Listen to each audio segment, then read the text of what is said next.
Hello, fellow collectors. I'm bringing you another video, and this is to talk about the Robo-Dou Robotech VF-1J Veritech fighter or Valkyrie fighter, depending which series you like the best, whether you like Macross or whether you like Robotech the Macross Saga. I grew up in the 80s, and so Robotech was my introduction to this amazing series, and it really fostered and just blew up my imagination. And so for a long time, I've been a fan and a collector of these wonderfully engineered pieces. Okay, so there are a lot of great videos out there that I've seen in respect to the Threezero VF-1J. Go out and check him out. I recommend Titanium Boy's video. His videos are just amazingly clean and sharp and beautiful. So if you get a chance, please check Titanium Boy. You won't be you won't be uh, you won't be sad. You'll definitely be surprised and be amazed by his videos. I don't have that kind of technique, so I really just want to talk about and compare the Threezero, which is what a lot of people want to know, and they really want to know if this particular version of the VF-1J is worth the money. So let me dispel the rumors for everyone, and keep in mind that this is all my own opinion. Okay, but as a longtime collector, I can honestly tell you that this particular piece is amazing. It's amazing. I mean, you can break it down from any point you want, whether it's articulation, whether it's paint, whether it's finish, whether it's proportions, whether it's the transformation. It's all done extremely well. It feels hefty. It feels high end, and I would be extremely surprised if you purchased this piece and found something that you didn't like about it. Now, one thing that I've read a lot in comments is, how does it compare to the Bandai DX line? Now, the Bandai DX line is absolutely amazing, and I mean, you can see that I've got this VF-1J. This is from the deluxe edition with the GBP armor package. Okay, so the color is a bit darker, whereas I believe the first release was much lighter, such as this one. Now you can see that that a lot of the detail that Threezero actually put in their finish, such as the panel lines, such as all of the little markings, the tampographs, all of that is done extremely well. Not that the Bandai's isn't well done, but you can see that it doesn't have the same amount of detail and the same amount of finish. Now, some people say, well, it's just a knockoff, it's Bandai, it's a Bandai copy, not done as well. And honestly, this is not the case. All right, now I've got several VF-1Js here to talk about. Threezero's right in front. This is the Bandai DX. This is the Bandai, their 1/100th line, I believe. I forget the name. This is the VF-1S Renewal, High Metal Renewal. Okay, this is the original Takatoku 1/55th scale. Back here in the back to the right, I've got this is a Yamato 1/60th scale, and this right here is a this is the kids. Let me hang on one second. This is the kids concept VF-1S. Now, this was the first kids concept that I purchased, and the last. I wasn't really too happy with their offering, so I decided not to purchase any more of those. And this back here, just for fun, is the kids concept 1/12 scale 1/12 scale Rig Hunter action figure, and I thought it was just appropriate for the video. So let's go ahead and let's talk a little about it. Now, again, I'm not going to go in depth. Okay.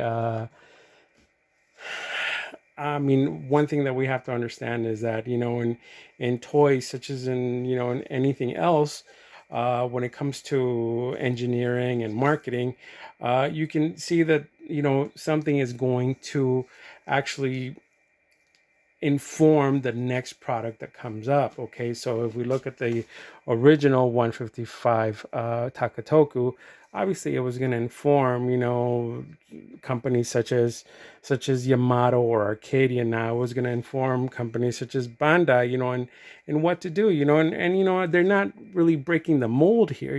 They're just improving upon it, and I can honestly say that each iteration is an improvement, with the exception of the kit's concept. Okay, and now, although it looks nice, the finish is okay, it's a hot mess. Okay, and I would venture that you'd want to stay away from it. They recently released a Jetfire edition, which I would truly stay away from. Okay, it's pricey, and if you haven't dealt with this particular figure, you're gonna know that it's just a hand grenade. Now, as far as the high metal, okay, the high metal renewal version, it's a great series, small scale. It's easy to play with. It's cheap, and it's like a DX Junior. It's more of a parts former, but they're fun to play with and mess around with.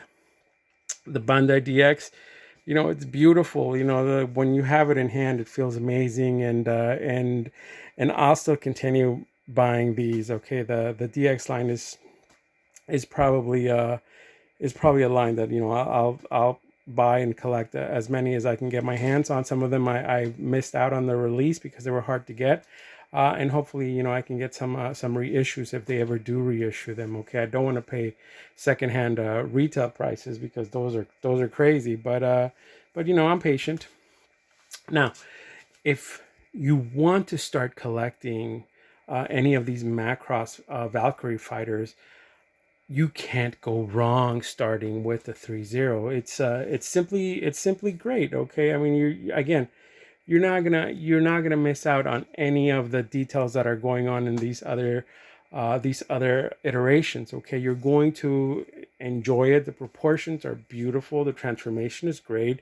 Whether it's the fighter mode, whether it's the Gerwag mode, or the Valkyrie mode, the Batroid mode, as they say. Okay, all the modes are great. It comes with a good number of actual accessories. It comes with 4 missiles.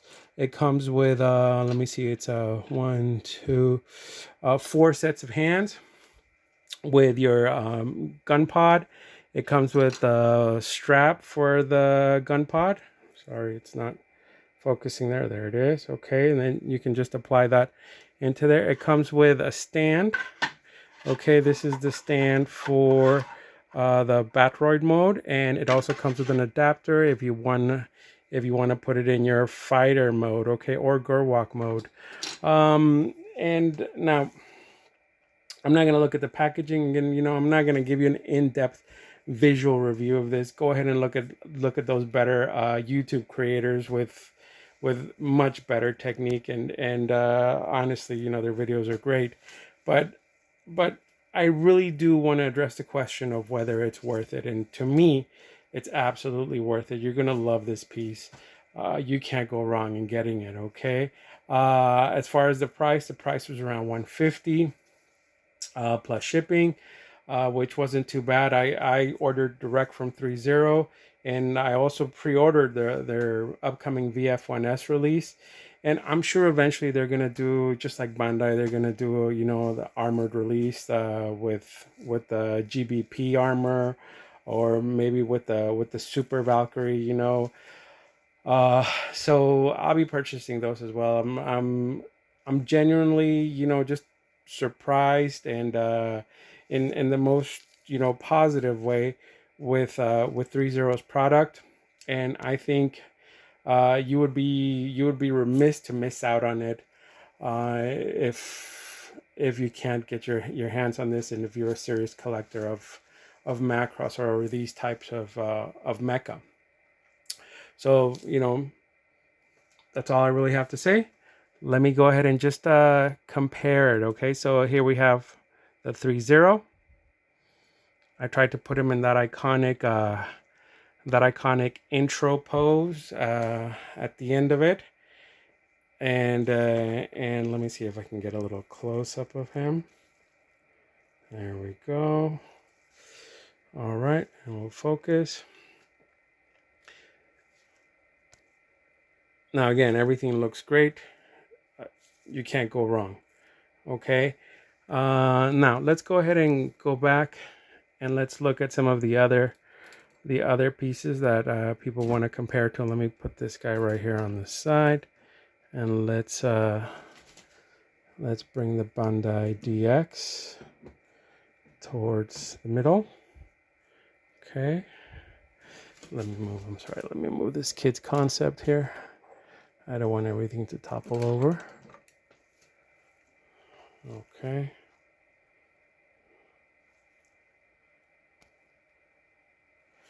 And there's the Bandai DX in comparison with the Threezero. You can see the difference in size, obviously. This is about 8 inches high, and this is going to be about 10 to 11 inches high. Obviously, you know, the weight is going to be a little bit more different. This is going to be slightly heavier. This is around, I would say, close to maybe like 1.5 pounds, maybe 2 pounds. Okay, where this is more like a good 2.5, maybe 3 pounds. Okay, now let's go ahead and scoot this over, and let's bring the original, the OG brick. Okay, this is the Takatoku VF-1J, and you know what can I say about this? You know, that's the one that started it all. It's an amazing piece, and I have the suite of the Takatoku Macross pieces, as well as the original Bandai releases when they got a hold of the license after the Macross movie. Okay, now let's go ahead and let's bring its little brother here. Okay, this is the High Metal Renewal, High Metal R release, and he's a tiny little guy. Okay, let me give him his own space there. All right, and again, those are fun. Okay, but as far as the price, I believe I paid like $140 for this, and again, this was the package with the armor. Okay, maybe 140, and this was 150. Okay, so you can clearly see the difference in size, heft. This is mostly plastic, where that does have some actual die cast to Threezero. This is the kid's concept, and the kid's concept, I believe, is supposed to be 172 scale. Let me pan up a little.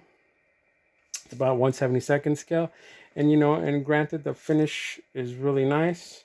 I'm sorry, let me see if I can dim the lighting. Everything is kind of washed out a little. Okay,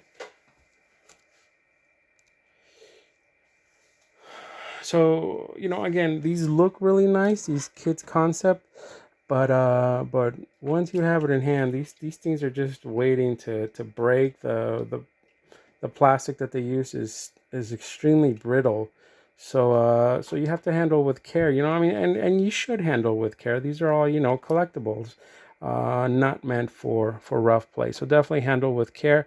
But again, I wouldn't recommend that you start off with a kid's concept. Now this one was actually a really good one, and this was the Yamato VF1S. I think this is the version 2. And that's 1/60th scale. Now, for a long time, I swore by these. I thought, you know, these were the end all be all of these Valkyrie mecha fighters. Okay, and you know, and honestly, you know, to this day, I still think they look really good. But then, you know, Bandai comes out with their DX line, and now, you know, these things are dog scat, you know. But now that we have Threezero in the mix, Okay, I'm back and loving this particular scale, even though I don't know if these are actually scaled. There's no scale on the box. There's no scale on the Threezero website. So I'm kind of wondering if you know if that's even a concern. But I think they're more closely 1/60th scale if I were to kind of wager a scale measurement for these. Okay. Um, Now, just to compare to other things, let me go ahead and bring out a couple of things. This is a 112 112 scale Batman figure. Okay, let's kind of get a good size reference.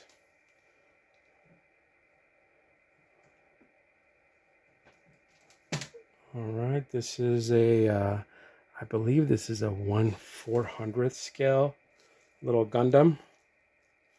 Okay, that's customized. Um, and once again, a fun piece to kind of play around with. And again, not something that you can really just kind of mess around with like a you know like a Marvel Legends or like any other 6-inch action figure. Is this Rick Hunter 112 scale by Kids Concept.